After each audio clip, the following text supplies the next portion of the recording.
नमस्कार मंडळी, DS news मराठीमध्ये आपल्या सर्वांचं हार्दिक स्वागत आहे। मागच्या 4 ते 5 दिवसापासून मोठ्या प्रमाणामध्ये राज्यामध्ये ढगफुटी सदृश्य किंवा आपण पाहतोय हा मोठ्या प्रमाणामध्ये मुसळधार पाऊस पडला आणि मुसळधार पाऊस पडल्यामुळे राज्यातल्या विविध जिल्ह्यातील शेतकऱ्यांचं मोठ्या प्रमाणामध्ये नुकसान झालं आणि नुकसान झाल्यामुळे आता पाहतो आपण सरकारने अतिवृष्टी नुकसान भरपाई मंजूर केलेली आहे, परंतु लाखामध्ये शेतकऱ्याचं नुकसान झालेलं आहे। परंतु 8,000 रुपये सरकारने नुकसान भरपाई मंजूर केलेली आहे। शेतकऱ्यांच्या वतीने ओल्या दुष्काळाची मागणी होत आहे, कर्जमाफीची मागणी होत आहे। आता याच धर्तीवर आपण स्वतः ग्राउंड रिपोर्टच्या माध्यमातून शेतकऱ्याच्या व्यथा जाणून घेण्याचा प्रयत्न करतोय। आता आपण आलो हिंगोली जिल्ह्यातल्या वसमत तालुक्यातल्या काही गावामध्ये आपण स्वतः शेतकऱ्यांशी चर्चा करण्याचा प्रयत्न करणार आहोत। काका, काय सांगाल? एकंदरीत तुम्ही शेती करत आहात, परंतु हे मोठ्या प्रमाणामध्ये नुकसान झालेलं आहे, काय सांगाल? आमचं एवढं या अतिवृष्टीने एवढं नुकसान झालेलं आहे आणि हे सरकारची जी तुटपुंजी मदत आहे। आता कसं आहे, हेक्टरी 8,000 रुपये दिले सरकारनं। अहो, 1 हेक्टर रान पेरायला 10,000 रुपये पूर्ण झालेत आणि हे 8,000 रुपयाचे काय पुरणार आहेत आम्हाला? आमचा शेतकरी पहिला दुष्काळीनं आणि या सरकारच्या धोरणामुळं खूप अडचणीत आलेला आहे। सरकारच्या या धोरणामुळं शेतकरी कर्जबाजारी झालेला आहे। या सरकारनं आम्हाला एवढी अतिवृष्टीत आमचं नुकसान झालं, आम्हाला कमीत कमी 50,000 रुपये हेक्टरी अनुदान द्यावं आणि आमचं संपूर्ण सातबारा कोरा करावं। आणि असा जर नाही केला तर आम्ही स्वाभिमानी शेतकरी संघटनेच्या मार्फत मी या सरकारला विनंती करतो आणि आव्हान करतो, जर नाही केलं तर आम्ही अरबी समुद्रात मुंबईला जाऊन जलसमाधी घेऊ। पण कर्ज माफ करायला आणि शेतकऱ्याला अनुदान दिलंच पाहिजे, हे सरकारला भाग पाडू। मुख्यमंत्री देवेंद्र फडणवीस आता लातूर जिल्ह्याच्या सध्या दौऱ्यावर आहेत, परंतु त्या दौऱ्यामध्ये अशी कुठली बाब आढळून आली नाही की ओल्या दुष्काळ जाहीर करण्यासंदर्भामध्ये। त्यामध्ये राज्यामध्ये विविध जिल्ह्यामध्ये मोठ्या प्रमाणामध्ये नुकसान झालेलं आहे। ओला दुष्काळ आहे, जाहीर होत नाही अजूनही, काय सांगाल? नाही, जाहीर करावंच लागणार आहे सरकारला। एवढा ओला दुष्काळ म्हणजे देवेंद्र फडणवीस काय म्हणले की बाबा आमच्या सरकारनं काय सांगितलं देवेंद्र फडणवीसनं की आता सध्या कर्जमाफी करायची आवश्यकता नाही, जसा टायमाला जर दुष्काळी पडली तर आम्ही कर्जमाफ करू। आता याच्यावर कोणती दुष्काळी पडायची की आम्ही सगळे मेल्यावर कर्जमाफ करायचे या सरकारला? आता रोज शेतकऱ्याच्या 10 शेतकऱ्याच्या आत्महत्या व्हाल्यात, आणखीन का सरकारला सगळे मेल्यावर शेतकऱ्याचं कर्ज माफ करायचं?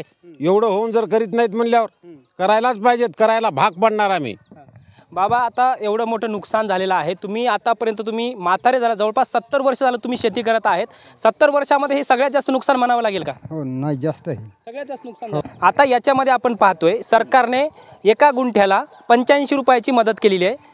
हे नुकसान भरून निघेल का? 85 नाही हो, तितका तर खर्च झाला, निंदायला आणि खुरपायला आणि याला अंतरा म्हणजे किती खर्च आलेला आहे। 2.5 एकराला फक्त 8,500 रुपयाची मदत। काय होणार तितक्यानं? कमीत कमी 50,000 तरी पाहिजे किंवा 50,000 पाहिजे नुकसान भरपाई। हेक्टरी 50,000 रुपये पाहिजे। बरं, 50,000 रुपये दिले तर नुकसान भरून निघेल का? निघत नाही, मग कसं तरी थोडं भाऊ शेतकऱ्याला हे होईल ना, आधार तितकाच। बरं बाबा, आपल्यासोबत अजून स्वाभिमानी शेतकरी संघटनेचे पदाधिकारी आहेत, काय सांगाल? एकंदरीत मोठ्या प्रमाणामध्ये पिकाचं तर नुकसान झालेलंच आहे, पण जमिनीसुद्धा खरडून गेलेल्या आहेत, गुराढोरांचं सुद्धा मोठ्या प्रमाणामध्ये नुकसान झालेलं आहे। मुख्यमंत्र्यांना काय आव्हान असणार आहे तुमचं? आमचं मुख्यमंत्र्याला आव्हान एवढंच आहे की आभाळ फाटलं, शेत लुटलं आणि शेतकऱ्याचं नशीब फुटलं। ही वेळ शेतकऱ्यावर आलेली आहे। सोयाबीनला 4 शेंगा आहेत। या शेतीमध्ये एका एकरला खर्च झाला 20,000 रुपये आणि शेतकऱ्याला तुटपुंजी मदत देते 8,500 रुपये हेक्टरी। अरे, गेले वर्षी 13,600 रुपये तुया अनुदान दिलं आणि या वर्षी सगळं पीक शेतकऱ्याचं गेलं तर 8,500 देतो। सरकार मायबाप विनंती आहे, पहा जरा इकडं, या शेतकऱ्याचा हाल पहा आणि जराशी कळवळा येऊ द्या, पाणी पहा शेतातलं। अरे, शेतकरी सगळा मेला आणि अजून शेतकऱ्यानं फाशा घ्यावा असं तुला वाटतंय का? अरे सरकार, तुला जाग येऊ दे जराशी, शेतकरी मायबापाचा जरासा कळवळा येऊ दे, जगाचा पोशिंदा, आणि जगाच्या पोशिंद्याचे हे हाल म्हणल्यानंतर तुला जाग कधी येणार आहे? माझी कळकळीची विनंती आहे की एकदा प्रत्येकाचं शिवार येऊन पहाय, त्याच्या शेतातले हाल पहाय, त्याची वाहून गेलेली शेती पहाय, त्याला त्या शेतीचं खळगं बुजाय गेलं तर तू हे 8,000 पुरे होणार नाहीत। त्याकरता माझी एवढीच विनंती आहे, एकदा शेतकऱ्याची कळकळ तुला येऊ दे, एवढंच मी शेतकऱ्याच्या वतीनं या शासनाला आणि सरकारला आव्हान करतो। आपल्या वेदना समजू शकतो, कारण की मोठ्या प्रमाणामध्ये नुकसान झालेलं आहे। सध्या आपण पाहायला गेलं तर महसूल मंत्री चंद्रशेखर बावनकुळे यांनी एक विधान केलेलं आहे, कर्जमाफीचे जो काही अहवाल आहे तो अहवाल आल्यावर आम्ही कर्जमाफी करू आणि ज्या शेतकऱ्यांना कर्जमाफीची आवश्यकता आहे त्यांचीच कर्जमाफी करू, असं त्यांनी विधान केलेलं आहे. किती दिवस बळी पडायचे या भुलतापायला?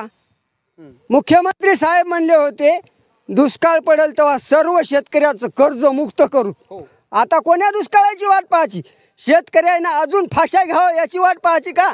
का शेतकऱ्याचा जीव जावाव आणि नंतर माफी द्यावं असं वाटतंय का या सरकारला? माझी एवढीच विनंती आहे, अजून या शेतकऱ्याची कळकळ जराशी तरी येऊ दे. शेतकऱ्याचा अंत जास्त पाहू नको, कारण हे शेतकरी सगळ्या दुःखामध्ये भरडलाय. याचं कपाळ फुटलंय, आकाश याच्यावर कोसळलंय आणि याचं जरासं भान राहू दे, एवढीच विनंती सरकारला करतो. आपण पाहतोय अजून काही आपण शेतकऱ्यांशी बोलण्याचा प्रयत्न करणार आहोत. काय सांगाल? आता आपण गावचे सरपंच यांच्याशी चर्चा करणार आहोत. काय सांगाल तुम्ही गावचे सरपंच या नात्याने? तुमच्या गावातल्या शेतकऱ्यांचं मोठ्या प्रमाणामध्ये नुकसान झालेलं आहे, सरकारला काय आव्हान असणार आहे तुमचं? सरकारला आव्हान असं असणार आहे की सरकारनं जी मदत दिलेली आहे फक्त जाहीर केलेली दिलेली नाही, तर 8,500 रुपये हेक्टरी दिलेली मदत आहे. तर माझं एक आव्हान आहे फडणवीस साहेबाला की फडणवीस साहेबांना त्या 8,500 रुपयामध्ये नुसतं जर समजा ते पीक तर सोडून द्या, फक्त त्या जी जमिनीची जी नांगरणी खुरपणी आहे त्याच्यानंतरची तेवढंही बी करून दाखवा त्या सरकारनं, तरी बी त्या सरकारला मी चांगलं मानतो. ओल्या दुष्काळाची मागणी शेतकऱ्यांकडून केली जात आहे, परंतु मुख्यमंत्र्यांनी यावर कुठलीही प्रतिक्रिया दिली नाही. दिली नाही अजून, फक्त जाहीर केलेलं आहे की बुवा असं असं करतो म्हणून 8,500 रुपये हेक्टर देतो आणि बागायतीला 17,000 रुपये हेक्टर देऊत म्हणले होते. पण विषय असा आहे की तेवढ्यानं होणार का आहे? आज पाहायला गेलं तर तुम्ही स्वतः दृश्य पहा इकडं, नाही तर इकडं कॅमेरा फिरवा, इकडं काय पोझिशन होणार आहे ते. तर एकरी एक पोतही सोयाबीन होत नाही आणि सोयाबीनला भाव 4,000 रुपये नाही, 3,500 रुपये आता मार्केटला विकायले सोयाबीन. तर 3,500 रुपये जर मार्केटला आणि एका एकर मध्ये एक पोतं जर सोयाबीन होत असेल तर त्या शेतकऱ्यांना खावं काय वर्षभर आणि त्या लेकराचं शिक्षण काय करावं आणि त्या उदरनिर्वाह कसा जगावा त्यानं? आणि ती जमीन जी आता ट्रॅक्टरला लागतात, पुन्हा पुढे जर आपल्याला गहू पेरायचा त्याला लागतंय, तर हे कानायचे पैसे कुठून? आणि राहिला दुसरा प्रश्न की बाबा गव्हर्नमेंटनं सांगितलं होतं की बाबा एखादा दुष्काळ पडला, ओला दुष्काळ पडला किंवा नाही पाणी पडलं तर आम्ही मदत देऊ. कशाची? कर्जमुक्तीची, कर्जमाफीची देऊ. तर मग काय झालं? आता ताबडतोब करावं शासनानं, कर्जमुक्त करून टाकावं. नक्कीच आपण अजून काही शेतकऱ्यांशी बोलण्याचा प्रयत्न करणार आहोत. इकडे आता आपण अजून काही शेतकऱ्यांशी बोलण्याचा प्रयत्न करणार आहोत. मोठ्या प्रमाणामध्ये हे सुद्धा शेतकऱ्यांच्या प्रत्येक आंदोलनामध्ये सहभागी असतात. सध्या जो राज्यामध्ये रस्ता जात आहे, सगळ्यात मोठा रस्ता कोणता रस्ता आहे तो? शक्तिपीठ महामार्ग, समृद्धी महामार्ग. याच्यासाठी सरकारने 90,000 कोटींची तरतूद केली आहे. आता हा रस्ता व्हावा का शेतकऱ्यांना मदत व्हावी? अहो रस्ता होऊन काय करता हो? शेतकऱ्याच्या हायता खळ 2-2 खळं जमिनी त्या चालली आता. रस्ता होऊन आमचा काय फायदा आहे?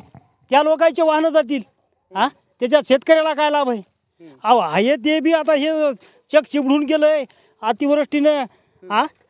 आणि सरकार काय करायलंय?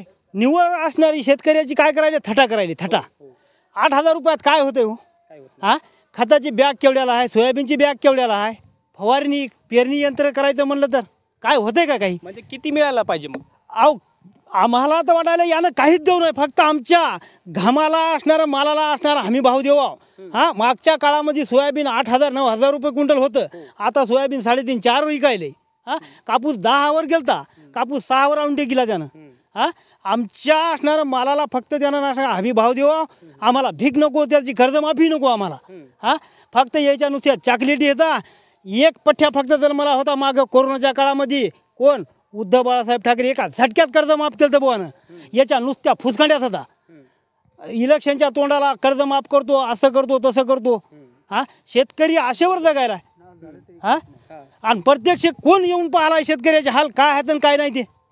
त्या एका आमदाराला पगारी कितकाल्या, एका कर्मचाऱ्याला पगारी कितकाल्या. आता हे पीक शेतकऱ्याचं गेल्यावर त्यानं लेकरं कसे शिकवायचे, पुढचे 12 महिने कसे काढायचे, पुढे या दिवसात सोयाबीन पेरायचं आणि ते तिथून पुन्हा 6 महिन्याला यायचं. म्हणजे आता ही दसरा दिवाळी सण कसे साजरे करायचे? आणि आता हे शेतकऱ्याचं गेलं म्हणजे हे रानं नीट पडीत करून दुमार जमिनीत काय आणून टाकायचं? कुठून आणून टाकायचं? चोऱ्या करायच्या कोणाच्या का फाशा घ्यायच्या? हे शेतकरी फाशाचीच वाट पाहिले. शेतकऱ्याच्या चक संपायच्या मागे लागले शेतकऱ्याला. नक्कीच आपण अजून काही शेतकऱ्यांशी बाबा पुढे या. अजून काही शेतकऱ्यांशी आपण बोलण्याचा प्रयत्न करणार आहोत. शेतकऱ्यांच्या व्यथा आपण शेतकऱ्यांच्या बांधावर येऊन जाणून घेण्याचा प्रयत्न करतोय कारण की